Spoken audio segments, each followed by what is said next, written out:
I'm Cindy Sheehan, of course, and we're still out here on Tour de Peace. Today we rode from, what's that place, Grass Lake, Michigan to Ann Arbor, Michigan, and we had a rally from 2 to 5 at the campus diagonal at the University of Michigan.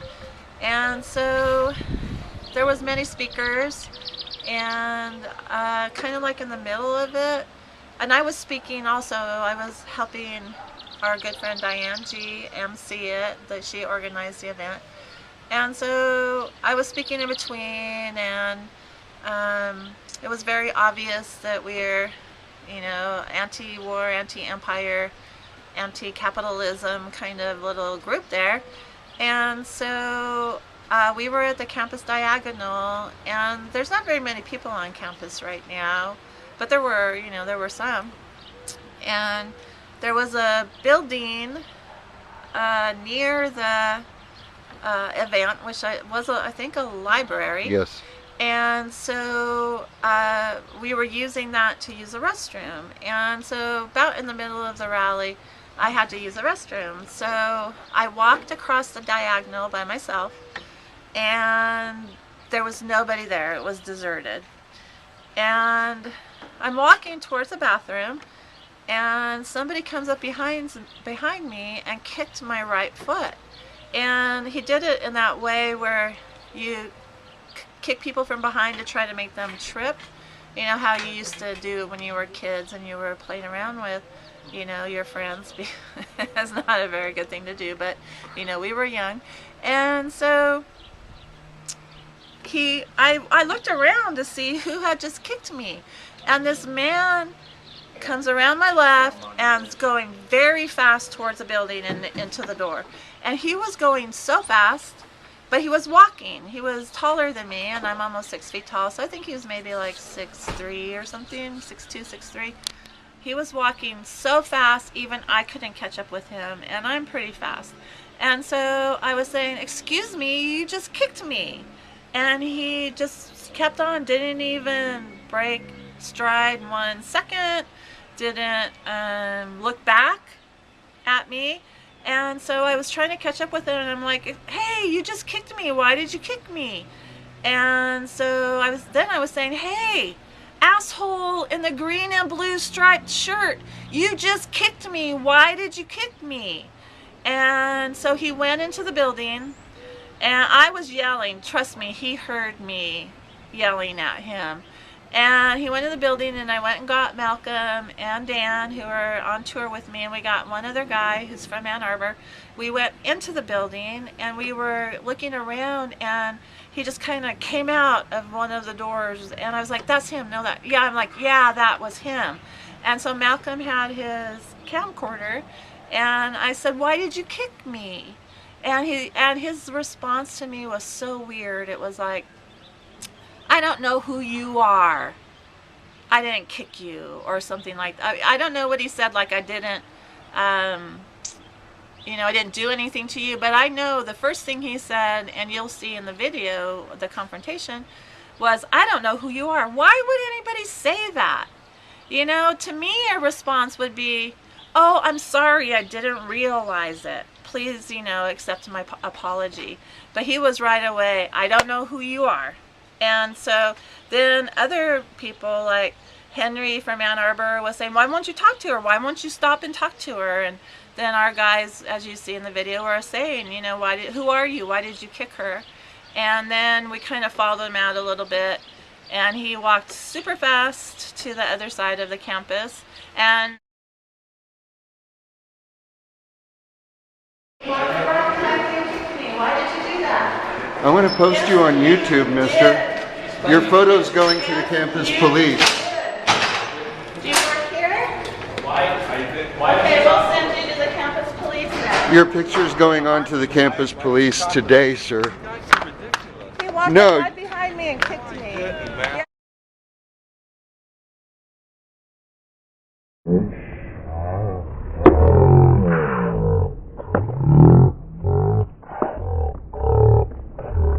Yes, I bet you did, because you know what? I believe her. I've been her friend for years. What's your name? What's your name, sir? If you're not afraid to explain yourself, then what's your name? What's your name, you assaultive bastard? Assaultive piece of shit? What's your fucking name? Okay, the campus police will know. Malcolm tried to go find the campus security or the campus police, and he found one who wasn't very interested in helping us out and wanted to see the video. And so Malcolm was a little concerned, and I agree that, you know, when you're looking at video, it could get erased. So we've been trying to think, like, what the heck happened? And it had to be intentional. There's no way that you are, and here I am, I'm tall myself, I'm almost 6 feet tall, I'm wearing this bright yellow shirt, you know, that you're in a deserted plaza and you run into somebody and kick somebody without knowing that you did it. And so, and his response is, I don't know who you are. And I had an injury a couple weeks ago. I tore a ligament in my butt from the coccyx to the sacrum, the sacrococcygeal ligament, and it's just starting to feel better. Even if he caused me to stumble, I could have retorn that. If he caused me to fall, I could have seriously hurt myself falling on the cement, especially when I just have an injury.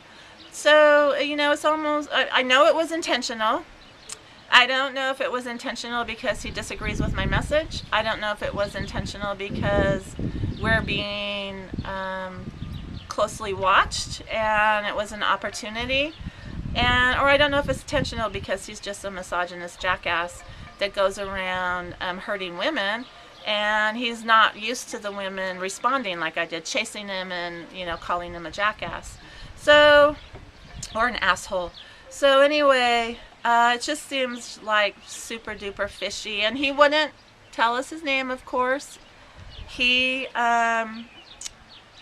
We couldn't get any help from the campus security, so we have video of him, and we're just seeing it saying, you know, if anybody knows him, or if anybody wants to call the University of Michigan and, you know, join us in trying to figure out what happened, because it looked like he worked there, or we did see a badge, but we couldn't see it, and we couldn't read it. And he was going from one building to the next building. So he either went there, which is a possibility, or he worked there.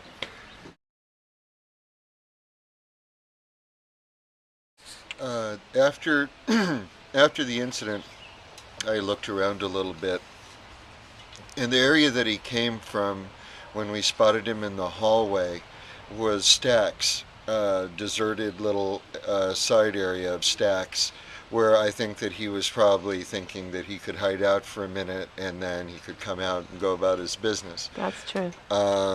Otherwise, I don't think he would have still been in the building. That's right, because we were still in the quiet library part when we ran into him. He was in the, he came out of that little room into the hallway by the women's room. So, I'm not sure that it's somebody who's familiar with the area or not, but anyway, we've got a lot of friends who are good diggers, and I got a couple of really good profile shots of the guy.